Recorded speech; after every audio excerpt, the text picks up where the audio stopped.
everyone, and welcome to today's keynote webinar titled Cyclic Di-GMP Signaling in Borrelia Burgdorferi, a guiding compass for navigating the Enzootic cycle. Today's webinar is part of the 9th annual event in the Microbiology Week virtual event series. I'm Christy Jewell of LabRoots, and I'll be your moderator for today's event.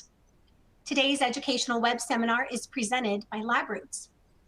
Now, before we begin, I would like to remind everyone that today's event is interactive, and we encourage you first to participate by communicating with the other attendees using our live chat feature located in the bottom of your screen. You can find that live chat located at the bottom left of your screen. You can also participate by submitting as many questions as you would like during the presentation. To do so, simply type them into the Ask a Question box and click Send.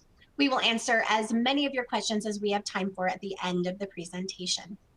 If you have any trouble seeing or hearing the presentation, click on that Help Desk button from the lobby within the event. And finally, as a reminder, today's presentation is educational and offers free continuing education credits. Click on the continuing education credits image located on the right of your screen and follow the process to obtain your credits. Now let's get started. I would like to now present today's speaker, Dr. Melissa Caimano, Associate Professor, Departments of Medicine, Pediatrics, Molecular Biology, and Biophysics at UConn Health. For a complete biography on our speaker, please visit it on the left side of your screen. Melissa, welcome. You may now begin your presentation. Okay, thank you very much. I'm really pleased to be here today. I'm going to cover quite a bit of material, but I will stay to answer questions as long as people have them. So with that, I'm going to begin. So the title of my talk is, again, Cyclic Di-GMP Signaling in Borrelia Burgdorferi. And Borrelia Burgdorferi is part of a group of bacteria called spirochetes. And I study I study all three of them in this picture, but the one we're going to talk about today is Borrelia Burgdorferi, which causes Lyme disease.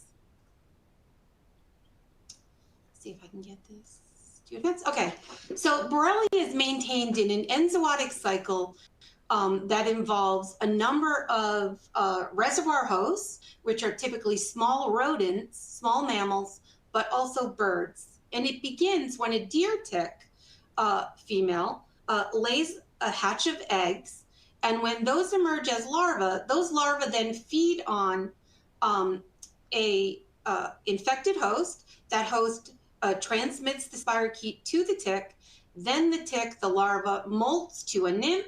It remains infected, and then that nymph will feed on a new group of reservoir hosts that may either be infected already or may be naive. So in terms of human infection, what's really important for this cycle is that humans are an incidental host. And so as an incidental host, they are not used to seeing the spirochete, and as a consequence, the immune system of the human recognizes the Borrelia as a foreign entity and starts to mount a very potent pro-inflammatory response. And almost all the manifestations of disease are a result of the host's innate immune response reacting against this foreign intruding bacterium. So in the US, the CDC would say that there are about 24,000 confirmed or probable cases, but the CDC and others acknowledge that this is a gross underestimation of the actual incidence of disease. And in the last few years, there have been a number of reports from the CDC as well that describe a case number of about 450,000 cases that are diagnosed or treated for the US that are based on medical claims from insurance databases. So the true incidence of Lyme disease in the US is somewhere between these two very different numbers. So actually how many people get Lyme disease in the US is almost anyone's guess, but it's either, it's as many as 450,000. So in terms of the clinical symptoms of Lyme disease, the most common symptom, which occurs in about 70% of patients in the US, is the bullseye rash. Again, if you can imagine that a tick was biting this person here, and then this bullseye rash is actually the immune response chasing the spirochete away from the bite site through the skin. And again, this occurs in most patients, but not all. If this infection is left untreated, about 30% of patients will develop Lyme arthritis, and a further 14 or 15% of patients will develop something that's called neuroborreliosis, which involves crossing over into the cerebrospinal fluid and having neurological symptoms. And then the last and really only deadly manifestation of Lyme disease is Lyme carditis, which has amounted to 11 deaths worldwide between 1985 and 2019 due to sudden cardiac arrest. But today we're not really going to talk about the clinical symptoms of Lyme disease. But what we can talk about is how intimately associated the incidence of disease is with its Ixodes scapularis vector. And every year or so, the CDC puts out a map that tracks where the probable and confirmed cases of Lyme disease are. And I've been struck over the past few years about every year we see more dots. And so this is really demonstrating the expanding geographic range of both the Ixodes vector and Lyme disease cases. So what I've really been spending most of my research efforts on in Lyme disease research is on host adaptation by Borrelia Burgdorferi. And what I mean by that is, how does the spirochete during larval acquisition sense and respond to molecules that are associated with tick feeding?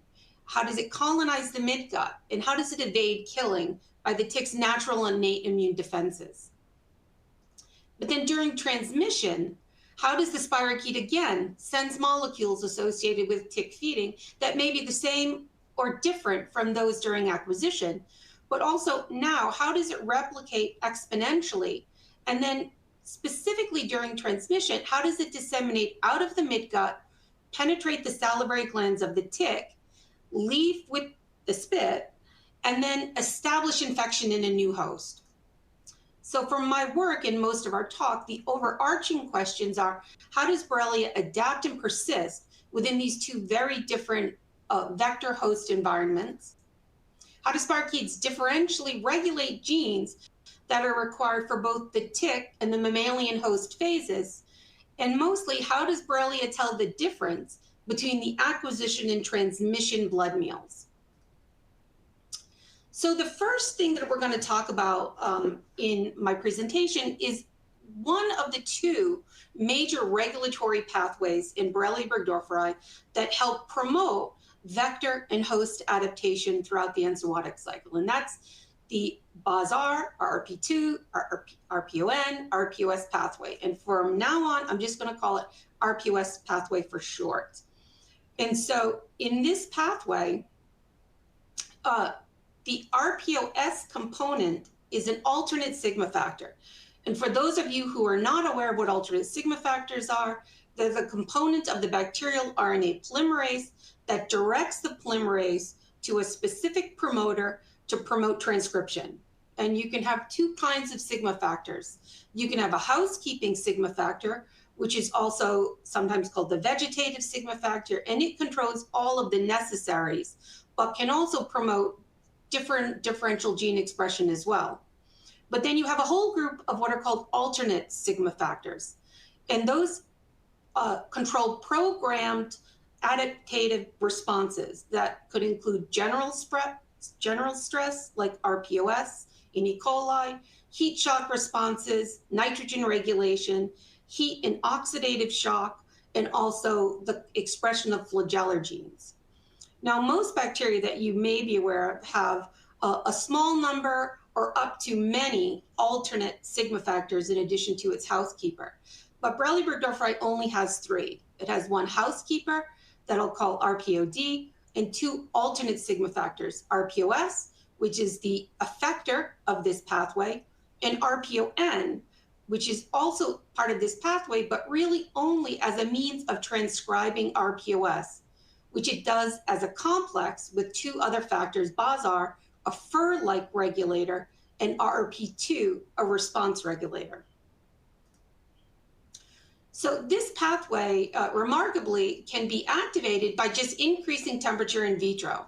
So if we take our spirochetes in our culture medium and we have them at room temperature and we shift them to 37 degrees, this pathway will turn on and we will get expression of a number of different gene products, but most notably virulence-associated lipoproteins whose expression is absolutely dependent on RPOS. Two of the most common ones that are referred to for this pathway are OSPC and DBPA, DBPB, which are in an operon. So given the fact that this pathway controls virulence-associated lipoproteins, it's not surprising that spirochetes lacking RPOS are avirulent in mice when we inoculate them by needle. And so every other component of this pathway, BAS-R, RRP2, RPON, like RPOS, are also required for virulence in C3H mice, as well as which are immunocompetent mice, and SCID mice, which are immunodeficient mice. And this is telling us that the pathway controls things that are not specific to immune evasion, but also control gene products that are likely functioning as more classical virulence determinants. So we defined over the last decade or so the on and off states of RPOS. And one of the ways we can do that is because unlike in many other bacteria, in Borrelia, RPOS is regulated primarily at the level of transcription. And we know that through qRT-PCR and a number of transcriptional reporters. And there doesn't appear to be much post-transcriptional control to get RPOS protein. So if we think about the on and off states, the on state begins with the taking of a blood meal by an infected nymph. So during transmission, when they go from tick to mouse, the RPOS pathway comes on, and we now know that it stays on at least through early infection, which is where those virulence-associated lipoproteins become important. But interestingly, as soon as a new tick feeds on that infected mouse, this pathway goes off. And so during acquisition, it's an RPOS off state. And what's quite curious is that it doesn't matter if it's a larva or a nymph that is feeding on a host. If it's going from mouse to tick, this pathway turns off. If it's going from tick to mouse, the pathway comes on. So one of the ways that we track the spirochetes throughout the enzootic cycle is through the use of fluorescent reporters. And in this case, this is one of the earliest ones that we developed, where we have a virulent spirochete that expresses GFP constitutively. We can track using both epifluorescence and confocal microscopy, including multiphoton microscopy. And what you're seeing here is a tick midgut, intestinal diverticulum, outlined in green, where all of the green ribbons that you're seeing in this picture on the right are actually the spirochetes in that midgut before the blood meal. The red is a lipophilic dye that's just being used to stain the tick epithelial cells. And so using our GFP spirochetes, we're able to track them through the tick from the infection into larva all the way to the mouse. And when we do that, the RPOS mutant does fine in larva. It survives. It survives through the molt to the unfed nymph. And it also survives and replicates within the nymph during the transmission blood meal. But unlike the wild type, it does not get out of the midgut, it does not get into the salivary glands, and it does not get into the bite site. So in order to track what happens with the RPOS pathway after that point in the mammals, we have to develop methods for studying the spirochete in large enough numbers, and we cannot do that in mice. So what we did is we developed a new model that we call a dialysis membrane chamber, DMC, peritoneal implant model. In this model, the spirochetes are put in dialysis tubing. The dialysis tubing is implanted into the peritoneal cavity of a rat. And then those spirochetes are let incubate in the peritoneal cavity for about 1 week to 1 to 2 weeks. And during that, we can actually see upregulation of genes that are required for growth in the mammal, like OSPC, but we can also see downregulation of genes that are required in the tick. And the prototype for that path, that kind of regulation, is OspA. So what was curious when we looked at our RPOS mutant in our DMC model is that unlike the expectedly in the wild type, you see the OspC, which is an upregulated gene, and we don't see that in the RPOS mutant, either in vitro or in the DMCs. But during growth in the DMC model, the RPOS mutant did not make OspC, but it also did not downregulate OspA. And this was a tick phase gene, which had us very surprised since RPOS was not required to survive in ticks. So when we extended this more globally using both microarray and then later RNA-seq, what we noticed is that there were up to 100 genes that were RPOS upregulated. Hold on. That were RPOS upregulated. 59 of these were upregulated only in the mammal. 34 genes were repressed by RPOS, again, only in the mammal. So we had a lot of changes that were happening in mammals that we could not reproduce when we grew the spirochetes, wild type or mutant, in our culture medium alone, even under the higher temperature condition. So I'm summarizing a lot of work by us and others, but what we've done over the years is we've identified a lot of functions for those 100 or so genes. One of which is the formation of networks on the tick midgut that are an important part of colonization, genes that are involved in physiological adaptation that include both adherence but also metabolism, genes that are likely involved in chemotaxis out of the midgut, genes that are involved in establishing infection, persistence in the mouse, and then again, the repression of genes that are involved in, that are tick phase. And not required in mammals, but essential in ticks. So from that, we've started to call over the years RPOS the gatekeeper. And it's a gatekeeper because it's a door that swings both ways. It turns on genes that are required in mammals and turns off genes that are required in ticks, but no longer required during infection.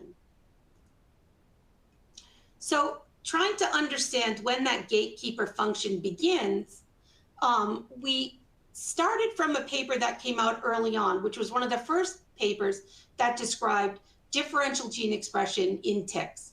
And what this paper described is that when OspC, the RPOS upregulated gene, was going on, OspA, which is one of the tick phase RPOS repressed genes, was supposed to go off.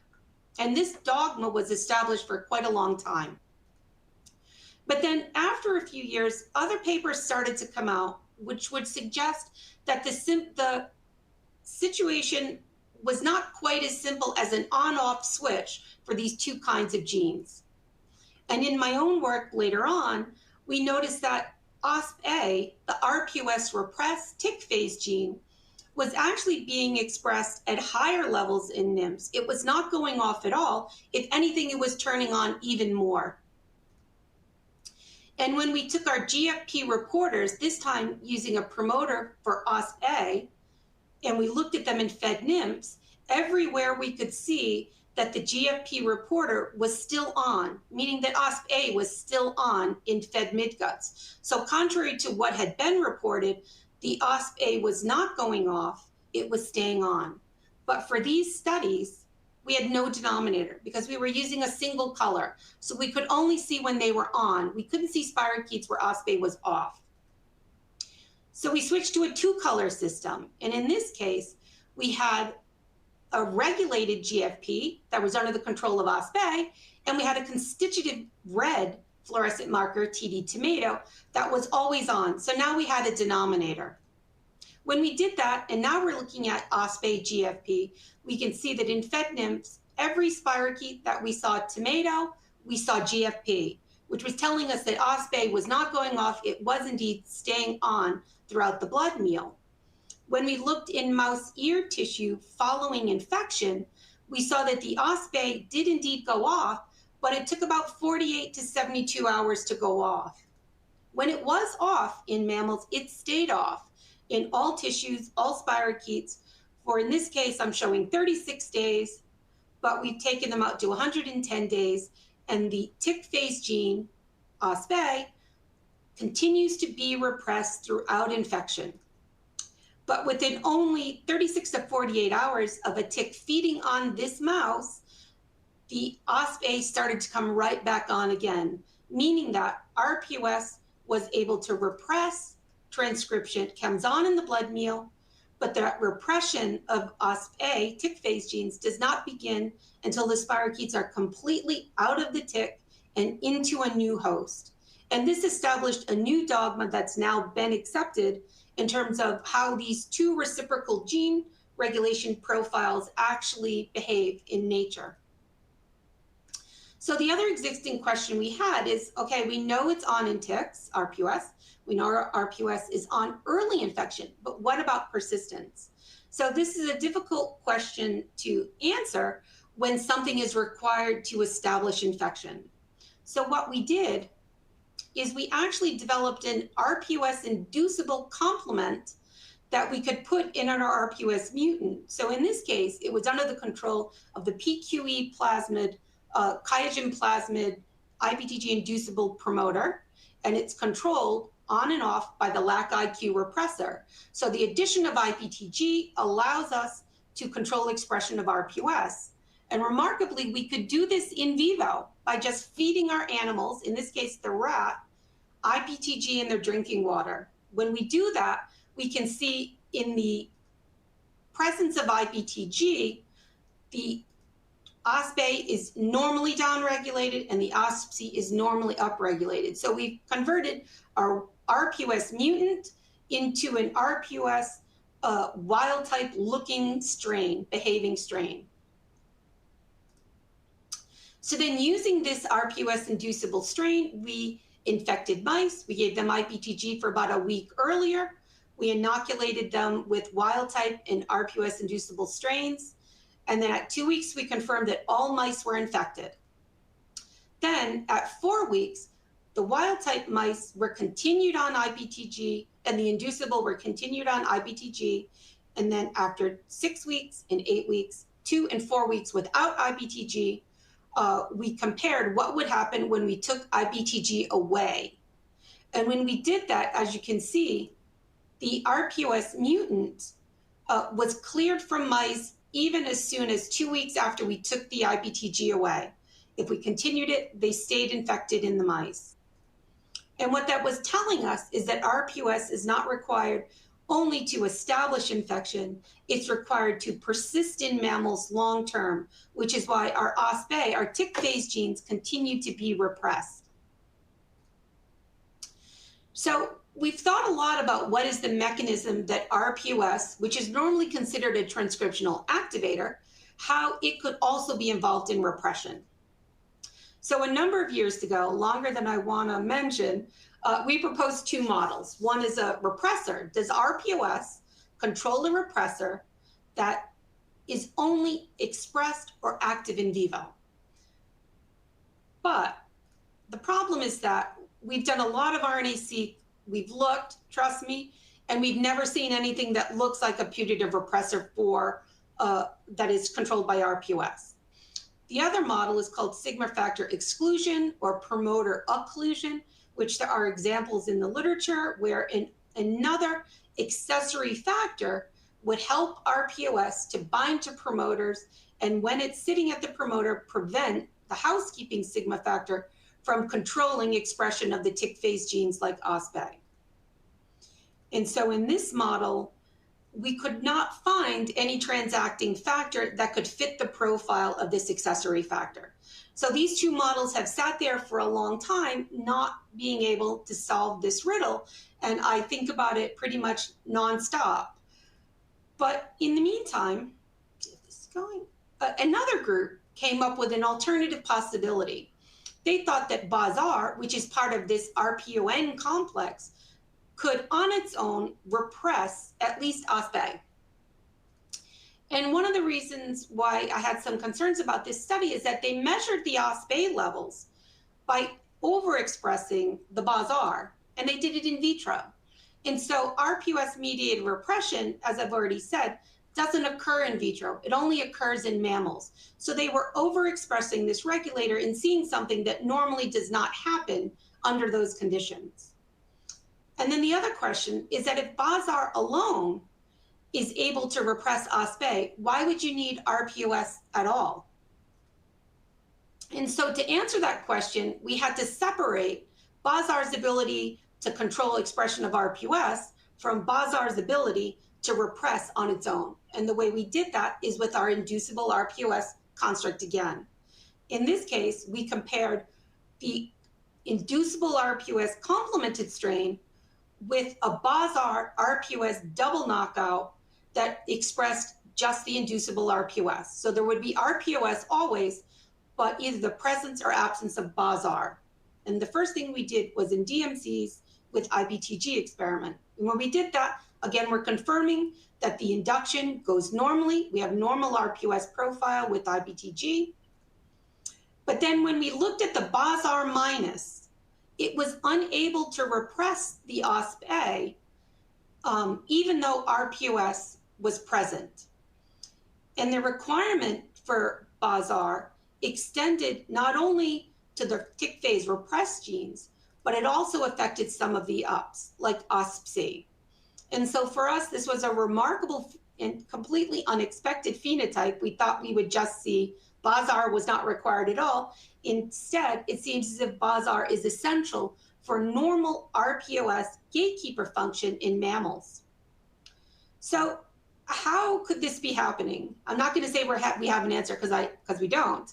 But what we do know so far is that DNA binding by BAZAR is required for its ability to modulate RPOS. So if I can summarize just the RPOS pathway so far, we've gone through the fact that Borrelia has 3 sigma factors, 1 housekeeper, 2 alternates, RPOS. RPOS is controlled by RPON, response regulator, RRP2, and the FUR regulator, BAZAR. Transcription of these genes in this pathway can be induced just by temperature in vitro, but also by mammalian signals during transmission and mammalian infection. The upregulated genes, and those expressed upregulated in ticks, can be turned on both in vitro and ticks in mammals, but the tick repression only occurs within mammals. And the newest, most interesting fact is that BAZAR is required for both of these functions, upregulation and repression, through a DNA-dependent mechanism.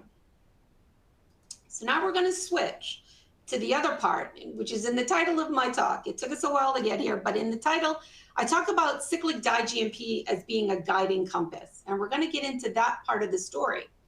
So cyclic di-GMP signaling is controlled by one 2-component system in Borrelia. It's comprised of a hybrid histidine kinase, HK1, and a response regulator, RRP1. The output of this pathway is the synthesis of cyclic di-GMP. Unlike many bacteria, this is the only mechanism that Borrelia has for synthesizing cyclic di-GMP.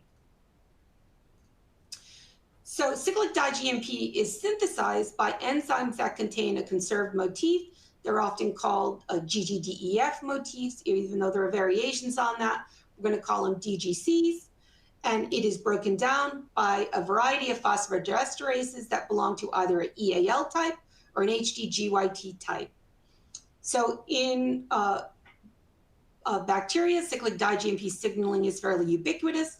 It can control almost everything or anything through a variety of mechanisms, transcriptional, post-translational, allosteric, and it's been associated with the cessation of motility, reduction or expression of virulence determinants, and often the transition between a motile and sessile state during biofilm formation. But in Borrelia, unlike the RPOS pathway that we just talked about, this pathway, cyclic di-GMP, is required during both blood meals.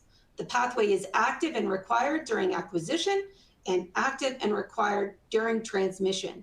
And that is an important distinguishing factor between the 2 major pathways, RPOS pathway and cyclic di-GMP.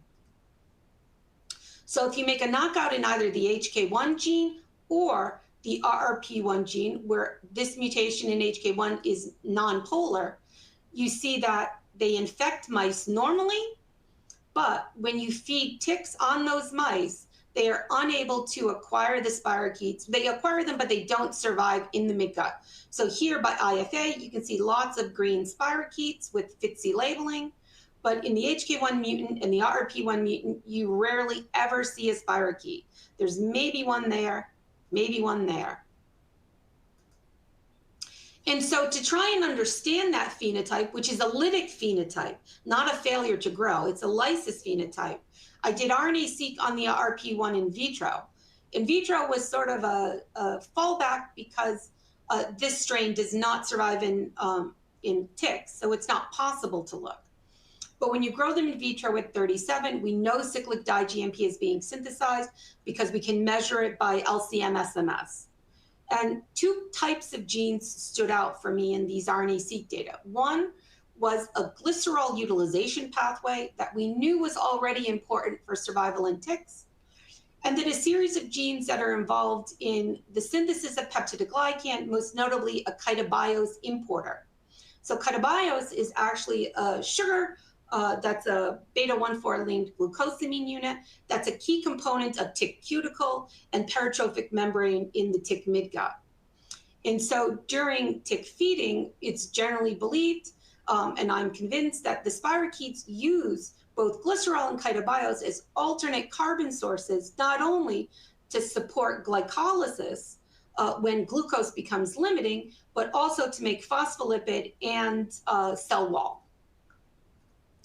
So to prove that, we actually grew the RP1 mutants, which makes no cyclic di-GMP, and another mutant called PILZ-A, which is the effector molecule. And when we did that, if they were only given chitobiose, eventually, after just a couple days, they would start to lyse. We can measure lysis. These are GFP spirochetes. We can measure lysis by their ability to take up propydium iodine in the absence of any fixation.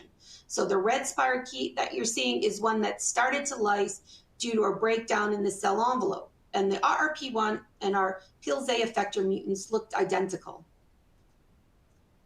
So as I've just highlighted, the effector function of cyclic di-GMP in Borrelia appears to be driven by just a single protein. And this protein is called PILZ-A. It has a crystal structure that's been solved in a liganded state with cyclic di-GMP. It has a conserved N-terminal PILZ, cyclic di-GMP binding domain, and an N-terminal PILZ domain. They look very much alike. They're slightly different though. The N-terminal PILZ domain in this molecule is completely unique to Borrelia. So it's not found in other bacteria. So like the RRP1 mutant that I showed before, in wild types, you see great survival in tick midguts, but the PILZ-A mutant does not survive at all. So this phenocopies the cyclic di-GMP mutants themselves. And what we also did is using point mutants in PILZ-A, where the point mutants are the full-length protein, but just unable to bind cyclic di-GMP. They are also destroyed, demonstrating that the function of PILZ-A during tick feeding is cyclic di-GMP dependent. So what was very different from the RPOS pathway is both for the HK1, RRP1, and the PILZ-A mutants, the host adaptation in mammals, downregulation of OSP-A, upregulation of OSP-C, is not dependent on cyclic di-GMP at all.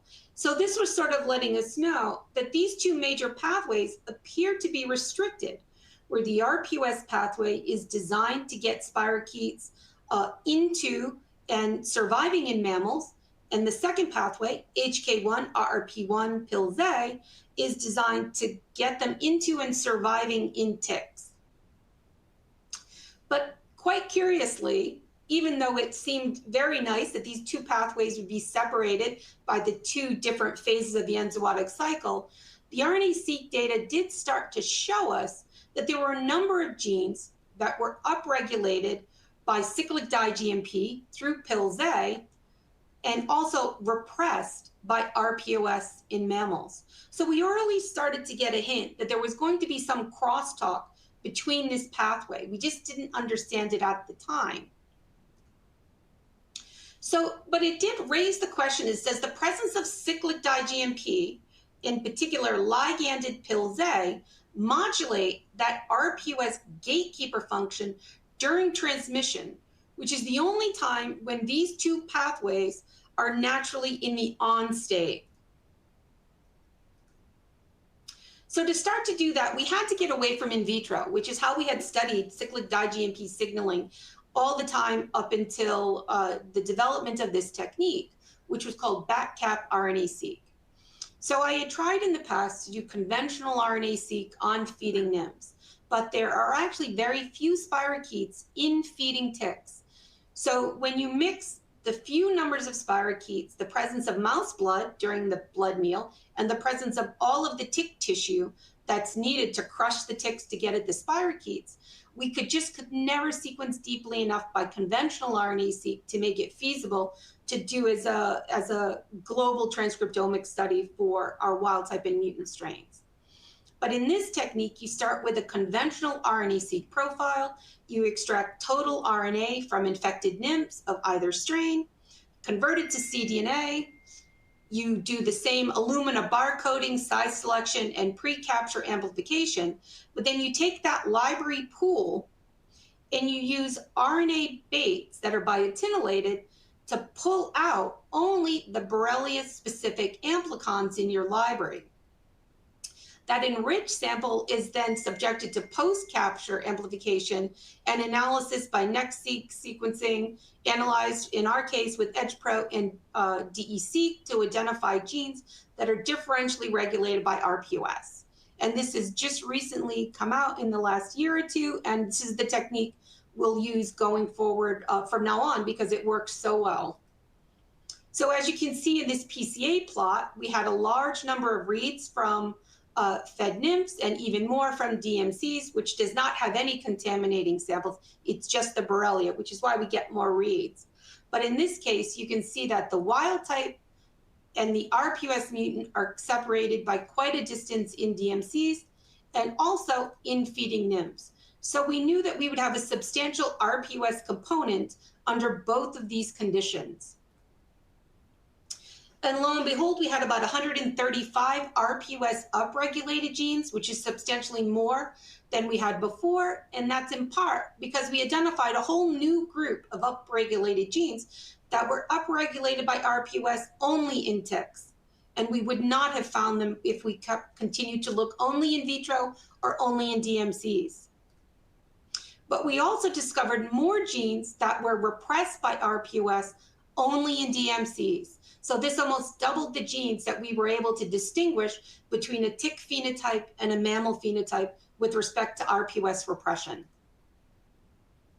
So now the question that we initially wanted to answer is, does the RPOS pathway, the genes I just talked about, how are they affected by the presence of cyclic di-GMP? This question was made really hard to answer, in part because we want to know what's happening in ticks when mammal signals are there, but also cyclic di-GMP is present, versus what happens only when you're in the mammalian host, when cyclic di-GMP is off. So to study that crosstalk, we took a leaf from an early paper that was involved in understanding diguanylate cyclase activities for response regulators, and there was in that paper identified one from Seneca cystis called SLR1143 that was constitutively active. We didn't know what activated cyclic di-GMP in Borrelia, but in this case, we could take a diguanylate cyclase that was always on and then use that to complement the RRP1 diguanylate cyclase in Borrelia.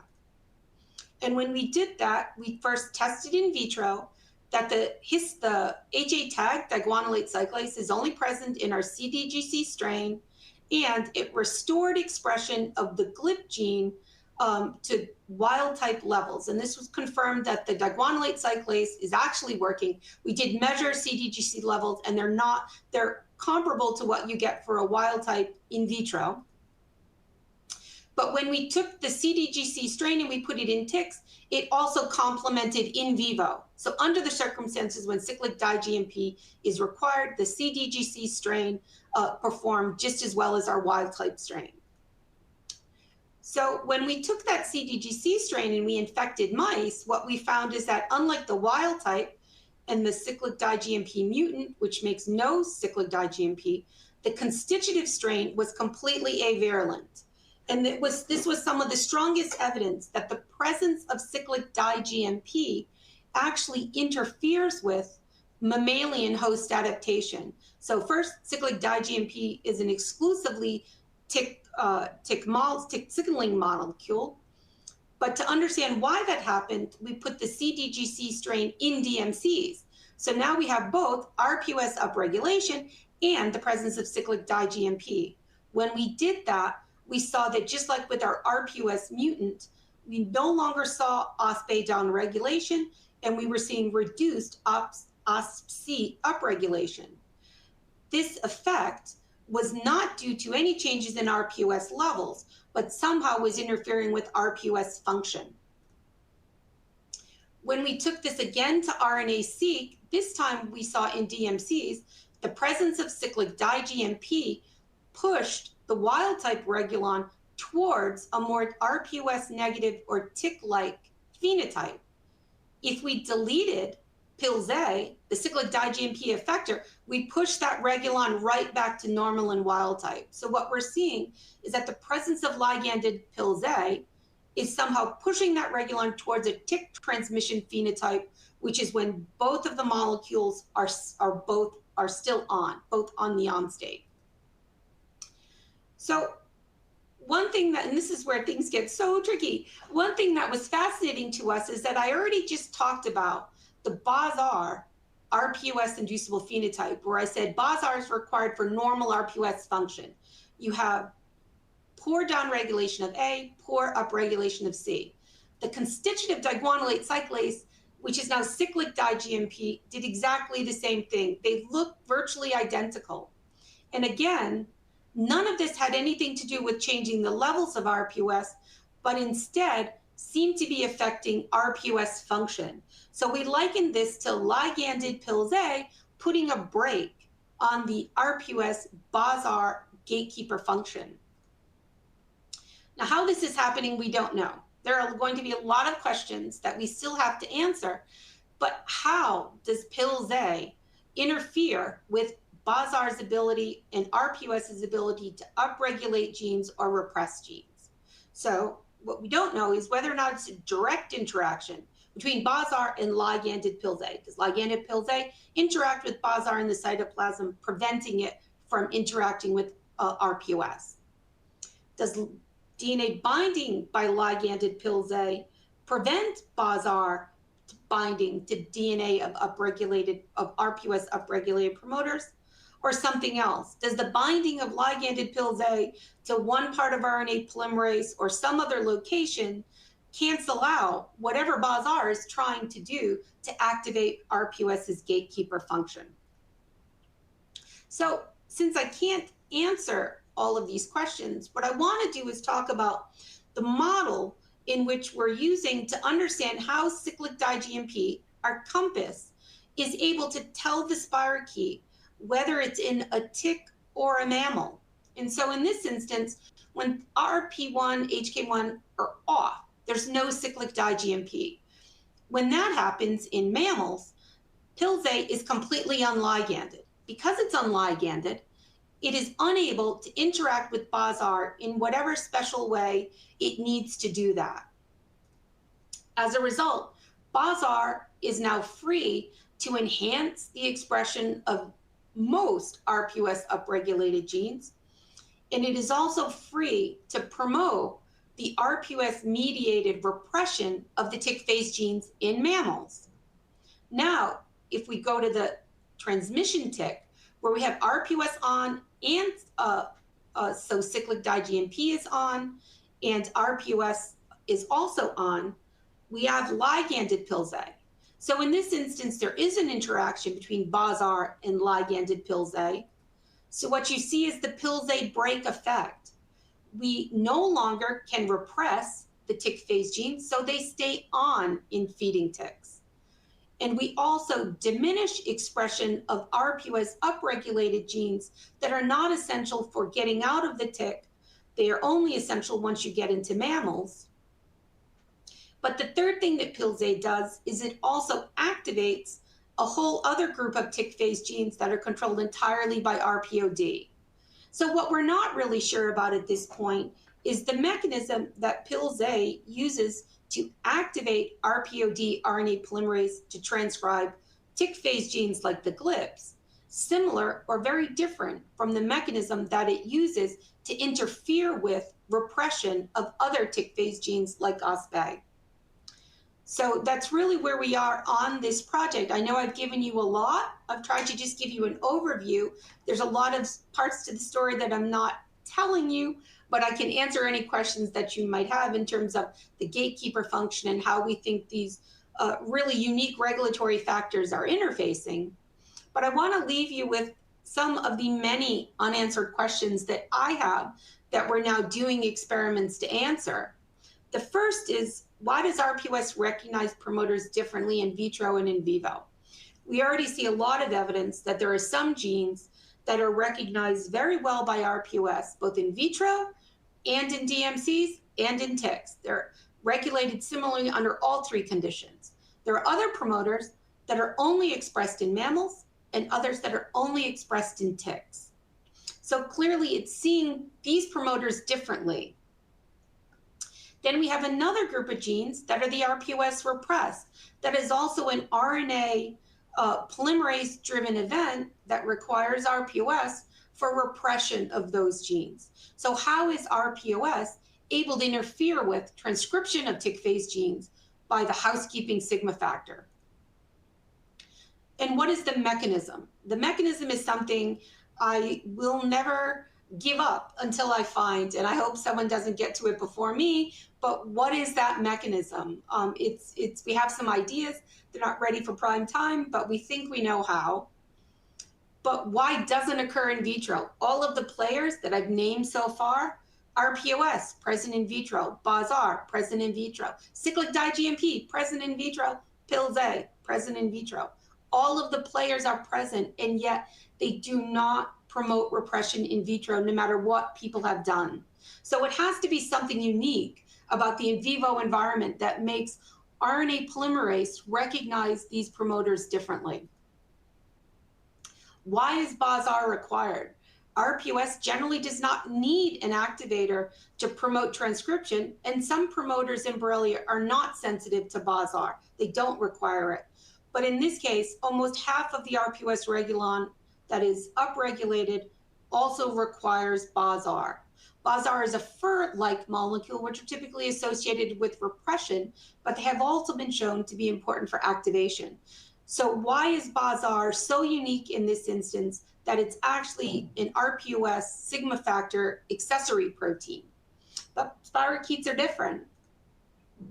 But then again, even more curious is, how does Pil-Z act as a brake on that RPOS holoenzyme? Cyclic di-GMP can do a lot of things, so it's not surprising it's done something unique in Borrelia.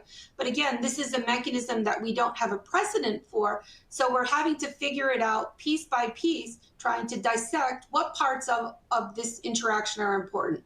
DNA, protein, protein-protein interactions, and we have to do all of it in vivo. So as I said, this regulation with respect to the gatekeeper is not fully functional unless you are in the mammalian host. So we have to do a lot of our experiments in ticks and in mammals, which can make it particularly challenging. But for this, I want to leave you with those questions. I hope I've given you a sense of the work that we do and sort of the interesting gene regulatory questions we're trying to answer and how they fit into the enzootic cycle. And with that, I want to thank both you for your attention. I also want to particularly thank our funding and supporters, which is primarily the National Institutes of Health, NIAID. We've also been funded by the Global Lyme Alliance, and I am also a consultant for Connecticut Children's Hospital in Hartford, Connecticut. So we are a small group, We are currently just my longtime collaborator, Justin Radoff, a junior faculty, Andre Grassman, who did almost all of the PILS A work in DMCs that I talked about, along with Ashley Groshong, who was a postdoc but is now at the Rocky Mountain Labs in Montana doing her own thing. Melissa McLean is a research associate in our group. And then we've had medical students, MD, PhD students, and other faculty who have contributed, as long as past postdocs and technicians. We are a very collaborative group. We have worked with many people, and this is just a list of some of them.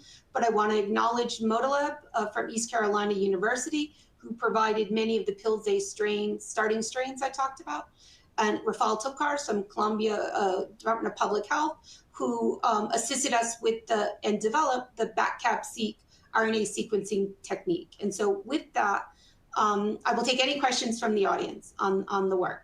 That's it for me.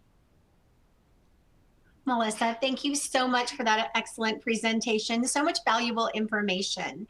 Now, I do want to remind our audience, it is the live Q&A portion of our webinar. And for any of our audience members that have not submitted any questions yet, please do so now. Just type them into the Ask a Question box and click Submit, and we will answer as many of your questions as we have time for.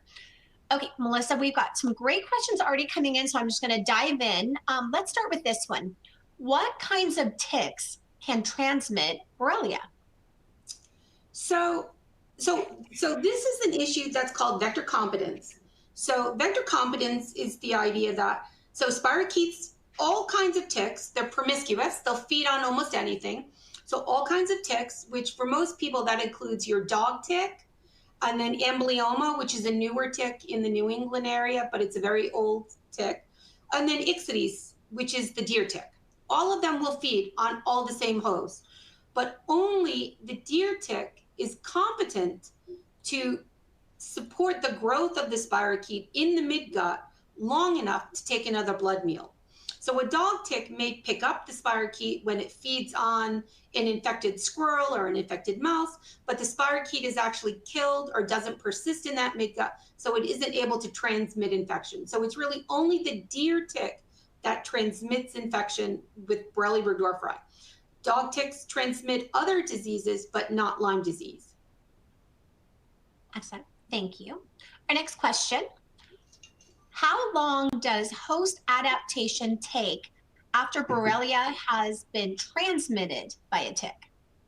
So if we gauge it by the confocal microscopy that I've done with the OspA reporter, which is a very strongly expressed tick phase gene, and really the hallmark of host adaptation, it goes off as early as 48 hours. So really as soon as that, and that takes into account the need to go off and get rid of all of the GFP that was there before. By 72 hours, you see almost no expression of the tick phase genes. Some of the upregulated genes are actually turned on in the tick even before they get in, but you can start from cultured organisms, and when they go in, as long as that virulence factor is on, they host adapt very quickly, probably within hours of getting into the mammal for the upregulated genes to get turned on. Excellent. And we have time for a few more questions. Sure. What is the current status of a Lyme disease vaccine?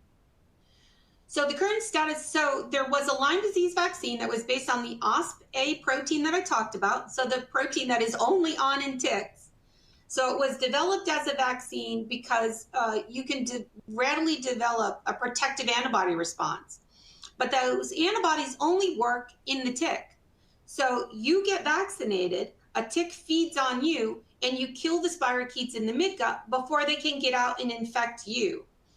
And so that vaccine actually worked pretty well. It had at least 80% protection.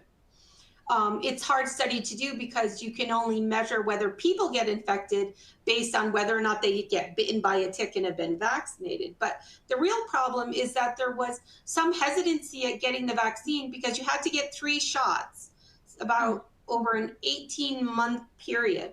And people weren't going back for these second booster shots that you needed to get to that 80% protection. But there's an ongoing study that's in phase 3 trials right now, which is a modified OspA vaccine that is supposed to require fewer dosing over a shorter distance, and it also includes OSPAs from both North American and European Lyme disease isolates. So I'm actually part of that clinical trial as a participant. So, so I'm very curious to see how well things go. I don't know if I'm in the control or the immunized group, but I'm part of the trial, and I'm fascinated to be part of it.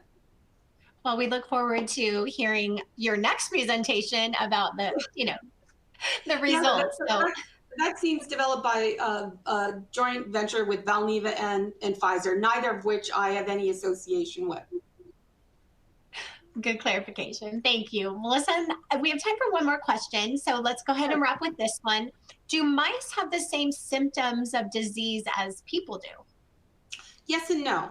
So so the mouse in the wild is called the mouse, and it can infect all animals. If we just say mice, is Paramyscus leucobus.